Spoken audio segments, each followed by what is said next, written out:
Hey, salut, j'espère que tu vas bien, c'est Mika.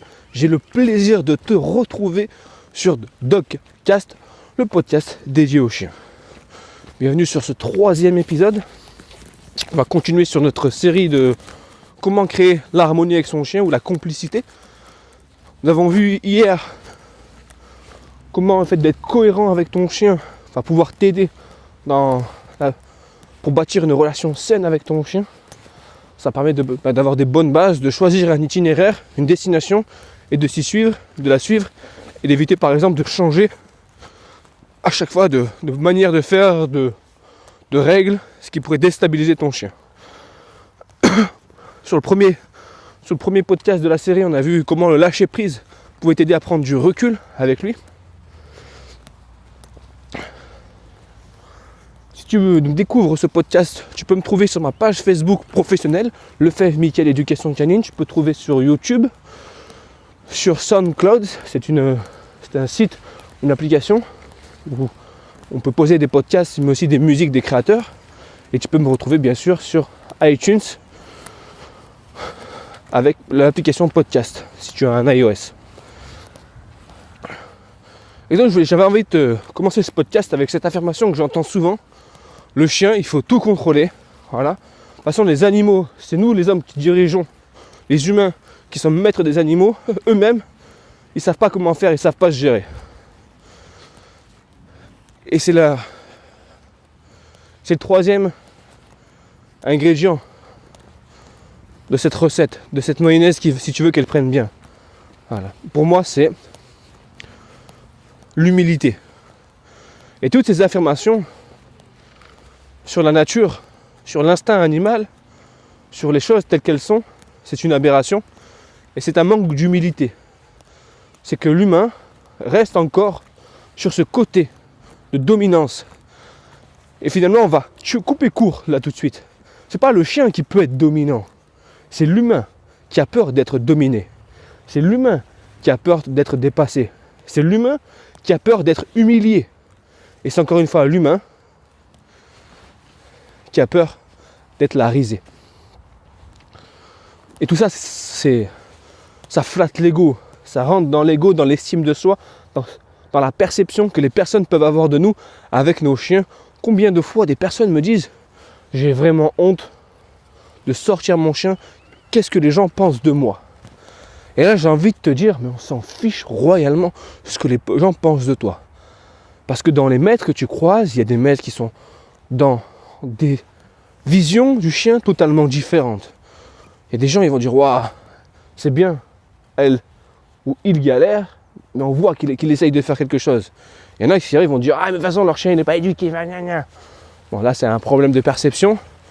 C'est que les gens, ils pensent que tous les chiens sont pareils et qu'il n'y a aucun chien difficile parce que la relation avec leur chien, ils ont un chien, comme on peut dire, comme sur un long fleuve tranquille. Mais tout ça, ça fait rentrer en compte l'ego, l'estime de soi. Et c'est dur de travailler sur ça parce qu'on a très peu d'humilité. Et l'humilité de se dire, finalement, le chien fait partie du règne animal. C'est un animal. Avant tout, je me répète, mais le chien, c'est un animal. Voilà. Est-ce que je peux demander à un arbre de voler? C'est pas possible. C'est un être vivant. C'est un arbre. Il ne peut pas voler. C'est pas possible. Est-ce que je peux demander à un oiseau de produire du fruit? Non. L'oiseau, il est là pour voler. Il est là pour polliniser, pour faire des choses qui sont différentes de l'arbre. Mais ce sont des choses qui n'ont rien à voir. Et l'humain et le chien, ça n'a rien à voir. L'humain, c'est un être vivant civilisé. Voilà. Alors chacun a sa théorie sur de là où on vient. Mais moi, je te parle d'un constat qui est aujourd'hui, l'humain est un être vivant civilisé. Et à partir de là, ton comportement avec ton chien, même si c'est un animal domestique, ne peut pas être en lien avec ta pensée, si elle est figée sur ce que toi tu penses. Si tu penses que, en tant qu'humain, c'est important de se dire bonjour, mais le chien, il n'en a rien à faire de te dire bonjour. Si tu penses que c'est important de se faire des câlins quand on est triste, le chien, il n'en a rien à faire de faire des câlins quand tu es triste. C'est pas une priorité pour lui. C'est un besoin instinctif Il sent ta tristesse, il va venir te voir par compassion. Mais ce n'est pas la même compassion que nous les humains. Il ne se dit pas, il est pauvre. Oh le pauvre, il est triste. Non, il ne se dit pas tout cela. On ne sait pas ce qu'il se dit. Personne ne peut se dire ce qu'il se dit dans sa tête. Et vouloir l'interpréter, ce serait faire preuve d'un manque d'humilité, encore une fois. Laissons le chien, il sait penser de chien.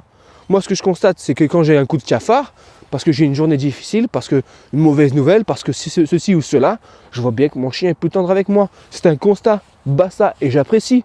Je le refoule pas. Je l'apprécie et ça me fait plaisir.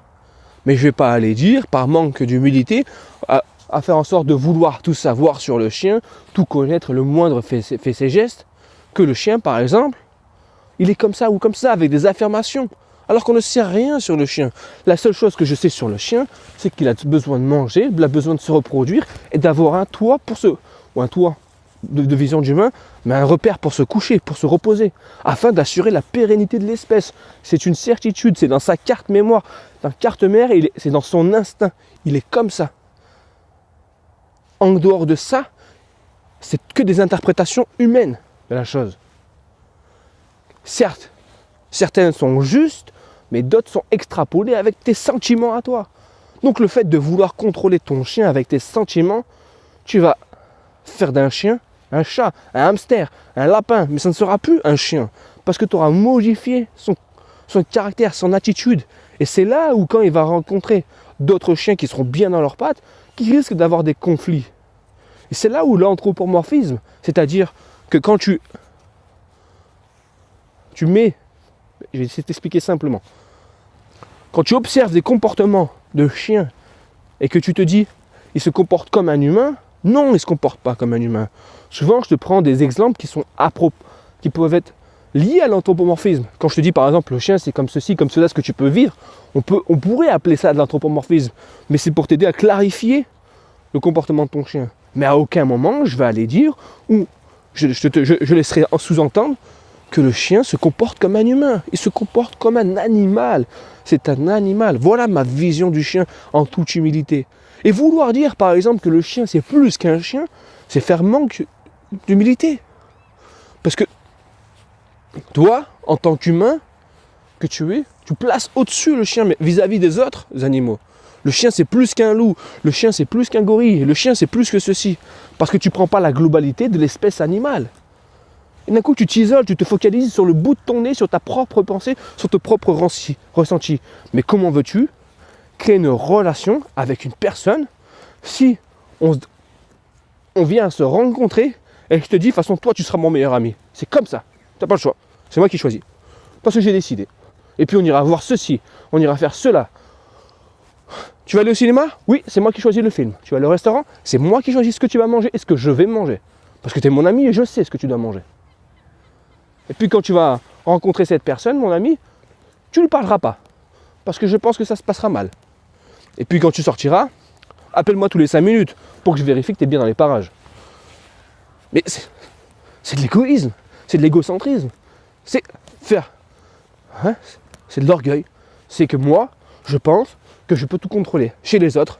Et l'avantage, c'est qu'entre toi et moi, si on a ce genre de relation, tu pourras m'envoyer bouler, tu pourras me dire, écoute Mika, t'es bien sympa, mais tu vas retourner jouer avec tes Playmobil et tu vas continuer à caresser ton chien. Et je comprendrai tout à fait. Mais ton chien, lui, qu'est-ce qu'il peut faire? Il ne peut rien faire dans ces cas-là. Donc s'il te plaît, sois humble. Deviens humble. Fais l'effort d'être humble face à la nature. Alors quand tu as un chien comme le mien, ou comme d'autres, des Canet Corso, des gros chiens, des Akita américains, des chiens qui ont du caractère, c'est facile d'être humble. Ou un berger malinois.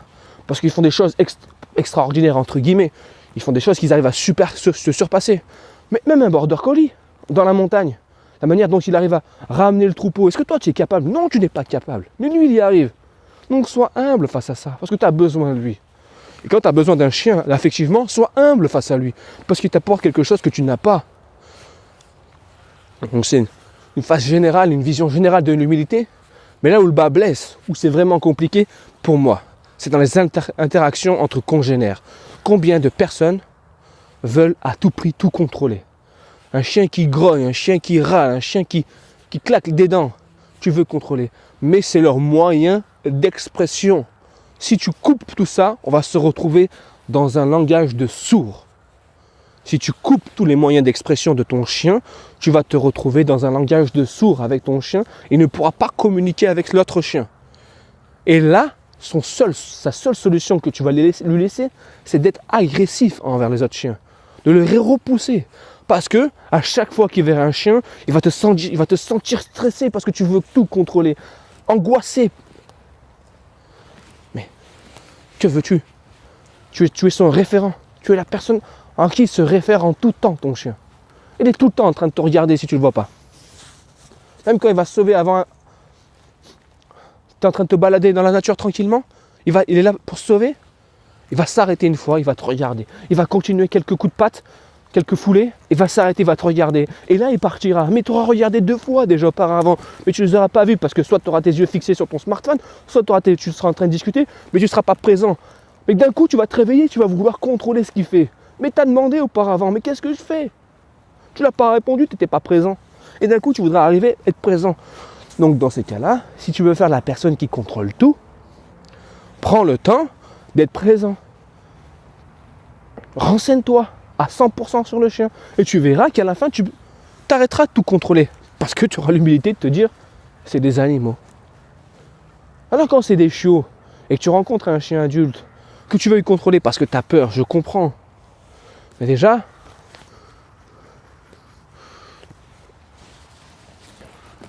je sais pas moi, c'est compliqué de vivre comme ça, dans ce contrôle permanent, de se dire que nous, les humains, nous devons contrôler perpétuellement ce que nos chiens font.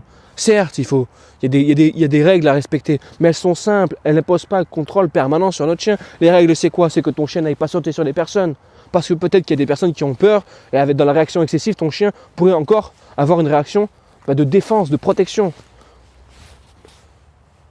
Parce qu'encore une fois, c'est pareil, c'est de l'orgueil de dire à ton chien, avance, t'as peur, et la personne de toi en face de toi, elle a peur, donc il faut que vous cohabitez ensemble. Mais dans la nature, quand j'ai peur, qu'est-ce que je fais? Je fuis, je n'affronte pas. Un animal n'est pas fait pour affronter ses peurs. Un animal n'est pas fait pour affronter ses peurs. La peur, c'est un système de protection, c'est un instinct de protection. C'est les humains qui veulent dépasser leur peur, qui veulent se gonfler d'orgueil, de dire « Wow, j'avais peur, je suis rentré là, j'ai fait peur et j'ai réussi à faire ça. » Ah, tu as vu, Michel, ouais, c'était formidable, hein, ouais. On a sauté à 15 mètres d'eau, j'ai eu peur. Mais je le fais, moi, ça aussi. Mais c'est pour se flatter, pour se rassurer. Mais les animaux ne sont pas dans cet état d'esprit. Parce qu'on se rappelle, nourrir, se reproduire, dormir. Nourrir, se reproduire, dormir. Donc il va systématiquement essayer d'éviter la confrontation. Dans 90% des cas. Lorsqu'il n'y a pas de femelle en jeu, lorsqu'il n'y a pas de nourriture en jeu. Lorsque ces instincts, ces besoins ne sont pas remis en cause. Manger, reproduire, dormir. C'est les seules 3 raisons où tu vas pouvoir voir des chiens se castagner, s'entretuer. Pour savoir à qui va manger, qui va se reproduire et qui va pouvoir se reposer à cet endroit. Et encore, ce n'est pas systématique. C'est selon l'identité de ton chien, le caractère de ton chien et la situation. Si la situation ne permet pas un évitement, il y a de fortes chances que ça va aller au clash. Mais encore, ne serait-ce que le clash. Parce que pour toi, quand ton chien prend un autre chien au cou, c'est un signal. Donc voilà. Ça permet à montrer à l'autre chien que maintenant ça suffit, on ne rigole plus. Voilà. C'est comme ça que ça se passe chez McDonald's. Clairement. Mais toi, tu vas arrêter ça. Alors qu'il est en train de dire à l'autre chien, oh, tu bouges pas, c'est fini maintenant. Hop, on arrête là. Stop. Et après, ça peut partir sur du jeu. Ou ça peut partir sur de la tolérance, sur de la balade, sur ce que tu veux. Mais toi, tu viens, tu mets tes mains sur les chiens, tu les sépares. D'un coup, tu dis, oh, moi, l'humain, je sais que là, non, continuez, reprenez. Parce que vous n'avez pas fini. Mais si tu n'as pas vidé ton sac, tu n'es pas allé au bout de la démarche, tu as besoin d'aller t'exprimer avec cette personne et de lui dire, hey, oh, ce que tu as sur le cœur. Et le chien, c'est pareil. Si tu viens, tu coupes leur discussion, leur communication. Ils vont devoir recommencer de plus belle. Sauf qu'il y aurait un humain. Et là, peut-être que ça peut dégénérer parce que tu n'as pas laissé auparavant. Alors, s'il te plaît, mets tes mains dans tes poches, rentre ta langue et observe. À partir du moment qu'il y a une prise au cou et que là, ça ne lâche pas, oui, tu peux intervenir. Et encore. C'est pas dire qu'il faut laisser son chien se faire massacrer ou massacrer un autre chien.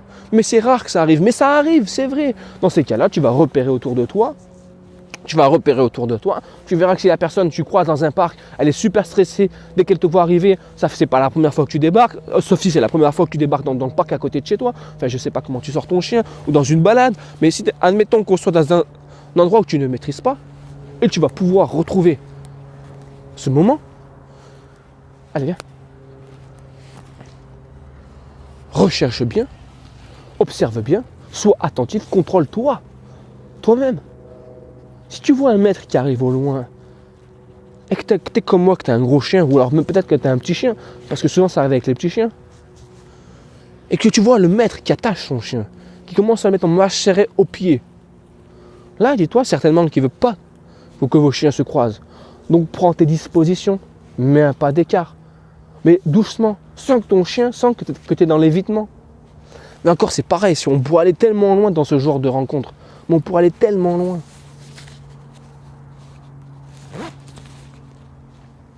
Mais aie l'humilité de te dire, bah ouais, ce monsieur-là, ou cette personne que je croise, peut-être que son chien a des problèmes. Mais même si le mien il est super bien dressé, je n'aime pas ce mot-là, mais c'est ce que les gens disent. Même mon chien, moi, il est super bien dressé, je fais ce que je veux, je lâche et tout. Mais respecte un petit peu les personnes que tu vas croiser. Peut-être qu'elles sont en train de travailler leur chien. Justement, leur chien, il est en réhabilitation. Il est en train de réapprendre à aimer ses congénères. Respecte un petit peu. Arrête d'écraser les gens avec ce que tu sais faire. Tu le fais déjà avec tes grosses voitures, tes grosses maisons, tes grosses montres. Tu le fais déjà avec tout ça. Pourquoi tu vas le faire avec des chiens qui t'ont rien demandé? Ils t'ont rien demandé, s'il te plaît. Ne te sers pas de ton chien pour te valoriser. Parce que le chien, il n'est pas dans ce comportement-là. Certes, il y a des chiens qui sont fiers, qui ont belle allure, mais c'est juste des prédispositions génétiques. Voilà. C'est que c'est un mâle ou une femelle qui a des bonnes prédispositions, voilà, pour pouvoir reproduire, pour mieux chasser, pour mieux trouver de la nourriture, pour mieux se protéger. Voilà. C'est juste... Voilà.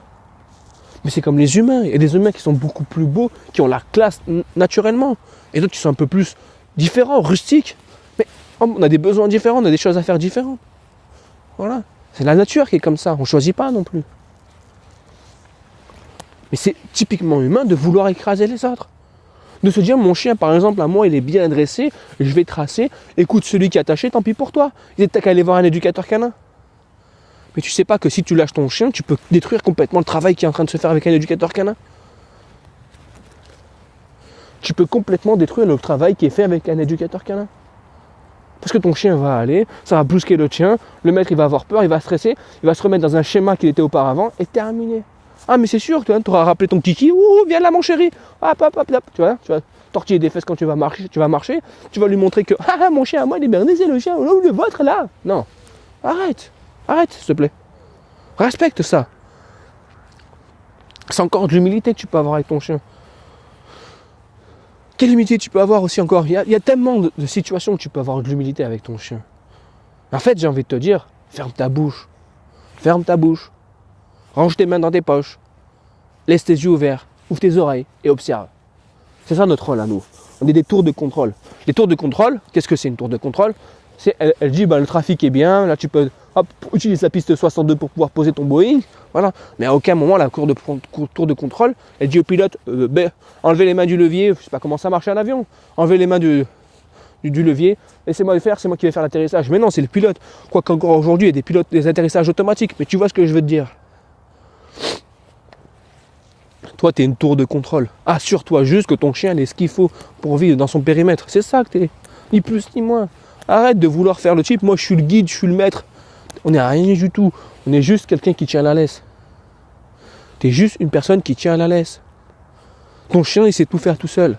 Alors attention, je ne suis pas en train de dire qu'il faut pas avoir d'affection. Mais sur ce podcast, j'ai envie de serrer un peu la vis, de dire un peu ce que je pense sur... Voilà. Il faut arrêter de dire, voilà, le chien, ceci, cela, il faut qu'il contrôle. Il ne peut pas mordre à la patte, il ne peut pas mordre au cou, il ne faut pas qu'il grogne, il ne faut pas qu'il groule, il ne faut pas qu'il aboie. Hey. Lâche prise. Sois cohérent. Tu lâches prise parce que c'est un animal et sois cohérent parce que c'est un animal. Et sois humble parce que c'est un animal. Et tu verras que ta relation, elle sera meilleure. Elle sera saine naturellement. Je dis toujours, arrêtez de tirer sur la pousse pour qu'elle grandisse plus vite.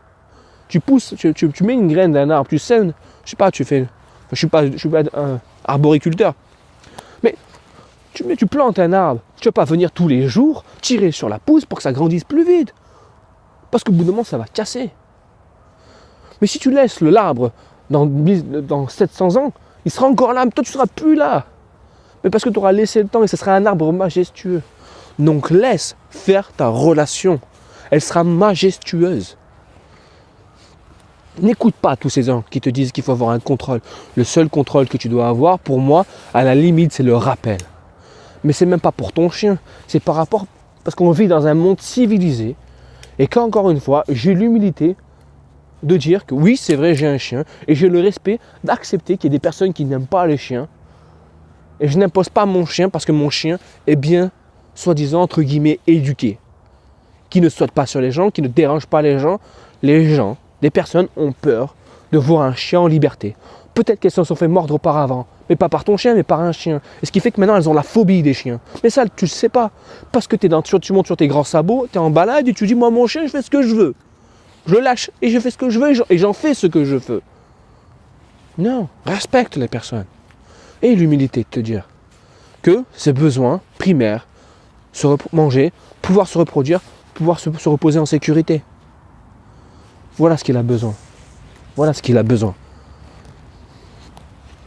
Alors c'était un podcast un peu coup de gueule, un peu on va dire. Hein, je râle un petit peu.